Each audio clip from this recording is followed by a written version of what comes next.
नमस्कार दोस्तों, नीट शास्त्र में आपका स्वागत है। मैं शिवम आज आपके लिए लेके आया हूँ वीडियो आगे की ऑर्गेनिक रिएक्शंस की सीरीज़ के बारे में। मैंने आपको पिछले वीडियो में बताया था, रिएक्शन नंबर 1 और 2 के बारे में हम लोगों ने डिस्कस कर लिया था, जिसमें सेबेशियस एंडेरेंस रिएक्शन और वुड्स रिएक्शन के बारे में हम लोगों ने देख लिया था।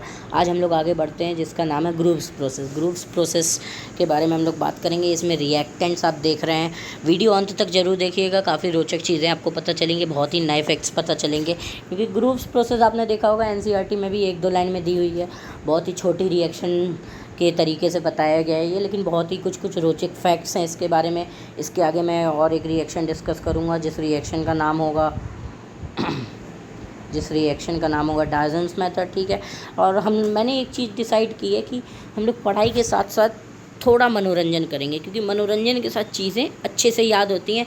आप अच्छे से, आपको मगअप करने की ज़रूरत नहीं है, आपको रटने की ज़रूरत नहीं है, आप हंसते खेलते चीज़ों को सीख जाएंगे। ठीक है। तो मैंने अपनी पढ़ाई की वीडियो के साथ साथ कुछ मीम्स भी आपके लिए इसमें लेके आया हूँ मैं। ठीक है। तो हम लोग पढ़ते पढ़ते वो भी देखेंगे, हंसते खेलते चीज़ों को पढ़ लें, याद कर लें। इससे सरल और इससे अच्छा क्या हो सकता है। तो ग्रूव्स प्रोसेस के बारे में हम लोग देखेंगे। रिएक्टेंट्स यहाँ पे क्या है, अल्कोहल है और HCl है। ठीक है। जिसमें एल्काइल हैलाइड का फॉर्मेशन करना है। ZnCl2 is use as Lewis acid. ZnCl2 Lewis acid की तरह यूज़ होता है। यहाँ पे एनहाइड्रस ZnCl2 लेते हैं। ठीक है। और यहाँ पे हम लोग देखेंगे, यहाँ पे 3 एल्कोहल्स दी हुई हैं, अलग अलग ऑर्डर्स की।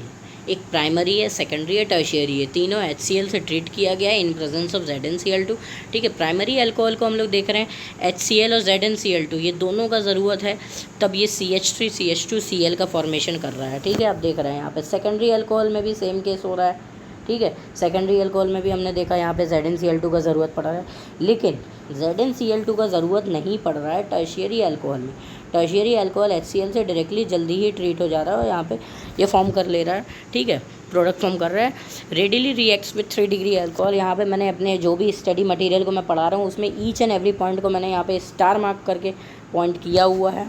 ठीक है। मैं वो हर चीज़ को डिस्कस करते जा रहा हूँ। इन्हीं चीज़ों को जो मैंने लिखी है सबको मैं रिपीट करते जा रहा हूँ। आप देख रहे हैं ZnCl2 is a Lewis acid, helps to cleave carbon oxygen bond. Carbon oxygen bond को क्लीव करने में हेल्प करता है ZnCl2। ठीक है। ये आप देख लिया है। और यहाँ पे क्या होता है, एक टर्बिडिटी का फैक्टर होता है। टर्बिडिटी इसमें 3 डिग्री अल्कोहल में सबसे अच्छी होती है, जिसके कारण टर्बिडिटी अच्छी होने के कारण सॉल्युबिलिटी जल्दी होती है और प्रोडक्ट जल्दी फॉर्म करता है। और वेयरस प्राइमरी और सेकेंडरी अल्कोहल में ये चीज़ नहीं होती है। ठीक है।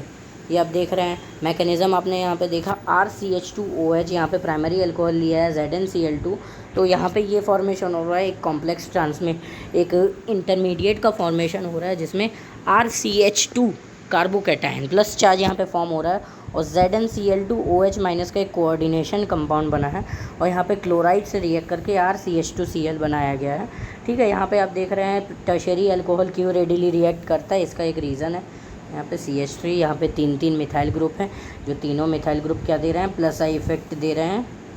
ठीक है। प्लस आई इफेक्ट दे रहे हैं तीनों मिथाइल ग्रुप, जो COH बॉन्ड पोलैरिटी को इंक्रीज़ करता है और रिएक्ट्स रेडिली, बहुत जल्दी रिएक्ट करता है, क्योंकि COH बॉन्ड पोलैरिटी को बढ़ाता है। पोलैरिटी बढ़ने के कारण इलेक्ट्रोनेगेटिविटी डिफरेंस आता है, जिसके कारण बॉन्ड टूटने के चांसेस हो जाते हैं। बॉन्ड ज़्यादा प्रोबेबिलिटी होती है बॉन्ड के जल्दी टूटने के in comparison to primary and secondary alcohol. ठीक है। Rearrangement of carbocation can also take place. क्या rearrangement of carbocation can also take place in the cases where needed, जहाँ भी ज़रूरत है। जैसे यहाँ पे प्राइमरी अगर फॉर्मेशन हो रहा है तो कार्बोकैटायन का रीअरेंजमेंट का ज़रूरत नहीं है, लेकिन अगर सेकेंडरी या टर्शियरी कार्बोकैटायन फॉर्मेशन होने के चांसेस हैं तो मोस्ट स्टेबल स्टेट में वो कार्बोकैटायन जाएगा। ये बात आपको ध्यान रखनी है। And the rearrange carbocation will lead to the formation of the major product. वो रीअरेंज कार्बोकैटायन जो मोर सब्सटीट्यूटेड होगा, वही आपका क्या करेगा, मेजर प्रोडक्ट की तरफ लीड करेगा। ठीक है। अब आप इसी के साथ साथ एक छोटा सा मीम देख लीजिए, जिसके सारे हम लोगों ने बहुत ही छोटी चीज़ को समझाया है। ये पूरी ग्रुप प्रोसेस को यहाँ पे समझाया है। प्राइमरी अल्कोहल एक बैलून की तरह है। लूकास रिएजेंट यहाँ पे जो एनहाइड्रस ZnCl2 प्लस HCl है, ये आता है और यहाँ पे ये एक तीर की तरह आ रहा है, जो तीर टूट गया। प्राइमरी अल्कोहल में ये रिएक्ट नहीं कर पा रहे, इसीलिए टूट गया। अगर इसी बैलून को हम लोग 3 डिग्री अल्कोहल में कन्वर्ट कर दें, ये बैलून अगर 3 डिग्री अल्कोहल में कन्वर्ट हो जाता है, किसमें 3 डिग्री अल्कोहल में कन्वर्ट हो जाता है, तो ये बैलून को तोड़ देगा। समझ रहे हैं। समझ रहे हैं। इस चीज़ को मैं आपके लिए रिएक्शंस को मैंने विजुअली भी समझा दिया है। यहाँ पे आप देख रहे हैं मैंने डायग्रामेटिक रिप्रेजेंटेशन टाइप से कह लीजिए, हंसी मजाक मीम वॉटेवर आप जो भी समझना चाहें, लेकिन अगर आप चीज़ को कॉन्सेप्ट को समझ जाते हैं तो इससे बेहतर मेरे लिए कोई और चीज़ नहीं हो सकती। ठीक है, अब हम लोग आते हैं डायजेंस मेथड पे। डायजेंस मेथड में यहाँ पे मैंने SOCl2 का यूज़ किया जाता है। ठीक है, आप यहाँ पे देख रहे हैं अल्कोहल को लेना है, थायोनिल क्लोराइड है, एल्काइल हैलाइड है, SO2 और HCl का गैसियस रिमूवल हो रहा है। ठीक है, इसीलिए SOCl2 को बहुत ही अच्छा रिएजेंट बोला जाता है क्लोरीनेशन के वक्त पे। क्लोरीनेशन जब भी करना होता है तो SOCl2 और PCl5 ट्रीट किया जाता है क्योंकि गैसियस साइड प्रोडक्ट्स बनते हैं। ठीक है, यहाँ पे आपने रिएक्शन को देखा, as SO2 and HCl are ejected from the solution in gaseous form readily. So according to Le Chatelier's principle, equilibrium is shifted in forward direction which forms high yield product and stable one. समझ रहे हैं, वही चीज़ मैंने आपको बताई है। SO2 और HCl जो इजेक्ट हो रहे हैं वो गैसियस फॉर्म में हो रहे हैं। तो इक्विलिब्रियम में आपने ली चैटलियर्स प्रिंसिपल पढ़ा होगा, जो चीज़ें आपको प्रोडक्ट फॉर्मेशन में ज़्यादा हेल्प करती हैं, रिएक्शन को राइट साइड शिफ्ट करती हैं, इक्विलिब्रियम को फॉरवर्ड डायरेक्शन में शिफ्ट करती हैं, तो स्टेबल प्रोडक्ट फॉर्म होता है और प्रोडक्ट की यील्ड ज़्यादा होती है। ली चैटलियर्स प्रिंसिपल के अकॉर्डिंग ये चीज़ आपने जस्टिफाई कर ली है। और this follows SNI mechanism which is called nucleophilic internal substitution. ठीक है, यहाँ पे ये न्यूक्लियोफिलिक सब्सटीट्यूशन तो हो रहा है लेकिन इंटरनली हो रहा है। ठीक है, यहाँ पे SOCl2 में से क्लोरीन जो है वो इंटरनली आके अटैच होता है, that's why it is called as SNI mechanism. Internal substitution होता है, यहाँ पे बाहर से कोई क्लोरीन नहीं आता है। यहाँ पे आपको मैं मैकेनिज्म आगे दिखाने वाला हूँ, देखिएगा। Retention of configuration occurs, that is the attack of nucleophile will occur from the side of the leaving group.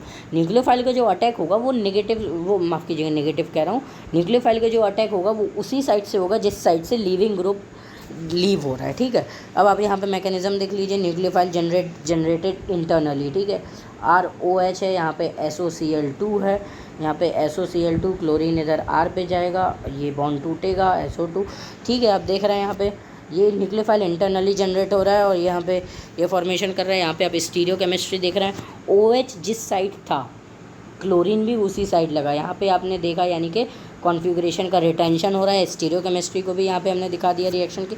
If pyridine is used along with SOCl2 के साथ अगर पिरिडीन यूज़ होता तो inversion will take place instead of retention. ठीक है, retention of configuration के जगह पे इन्वर्जन हो जाएगा अगर पिरिडीन को साथ में लिया जाता है। And pyridine will get attach to SOCl2 molecule making it hindered and chloride will be renowned.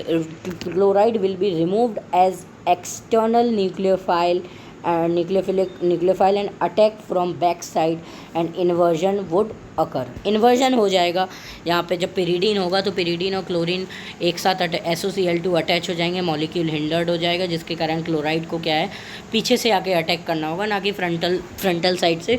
That's why retention होने की बजाय ये क्या हो जाएगा, इन्वर्जन हो जाएगा, सब कुछ इन्वर्ट हो जाएगा। ठीक है, यहाँ पे आप देख रहे हैं there are only 2 types of nucleophilic substitution reaction, SN1 and SN2, लेकिन SNI रिएक्शन आता है बीच में। वो कहता है बेटा तुम्हें गलत फहमी हुई है। समझ रहे हैं आप, यहाँ पे मीम के ज़रिए मैं आपके लिए इस छोटी सी रिएक्शन को, SNI मैकेनिज्म को, SNI क्या है, न्यूक्लियोफाइल इंटरनली सब्सटीट्यूशन हो रहा है, न्यूक्लियोफिलिक अटैक हो रहा है लेकिन इंटरनली न्यूक्लियोफाइल जनरेट हो रहा है। यहाँ पे आप देख रहे हैं ये मॉलिक्यूल जो फॉर्म हो रहा है, यहाँ पे ये क्लोरीन यहाँ से निकल के जाएगा, RCl का फॉर्मेशन करेगा और ये बॉन्ड टूट के SO2 बनाएगा। यहाँ पे क्या हो रहा है, सिंपली ये SO2 बनेगा और ये RCl ये बन जाएगा। समझ रहे, ये बहुत ही सिंपल है। यहाँ पे आपने देख लिया SNI मैकेनिज़्म को, डायजेंस मेथड को देखा आपने, ग्रुप्स प्रोसेस को देखा, एनहाइड्रस ZnCl2, लूकास रिएजेंट, इसको लूकास टेस्ट भी बोलते हैं। यहाँ पे टर्बिडिटी सबसे ज़्यादा 3 डिग्री अल्कोहल में होती है, फिर 2 में होती है, फिर प्राइमरी में होती है। 3, 2, 1 ये क्या होगा, टर्बिडिटी का ऑर्डर होगा। समझ रहे हैं, ये लूकास टेस्ट भी इसे बोलते हैं। ठीक है, बहुत ही रोचक जानकारियों के साथ इस वीडियो को मैं आज कंप्लीट करता हूँ। ठीक है, बहुत ही सारी अच्छी चीज़ें आगे भी आपको मिलती रहेंगी। नेम रिएक्शंस के बारे में आपको पूरा सीरीज़ कंटिन्यू चलता रहेगा, आप देखते रहिए। मैकेनिज़्म में एक आपके लिए बताते जाऊँगा, वेयर एवर नेसेसरी, जैसे मैंने बोला था वहाँ पे मैं आपको एप्लीकेशंस बताऊँगा। एसोसिएट, जैसे यहाँ पे मैंने स्टीरियो केमिस्ट्री के बारे में बताया, ऐसे ही कई सारी चीज़ें हर रिएक्शन के बारे में जो भी इम्पोर्टेंट है, जो भी रिलेटेड है, मैं बताते रहूँगा। ठीक है, पढ़ते रहिए, लिखते रहिए। पढ़ते रहिए, सीखते रहिए, वीडियो को देखते रहिए। वीडियो अच्छी लगी हो तो लाइक करें, शेयर करें, चैनल को सब्सक्राइब करें। ठीक है, all the best, thank you.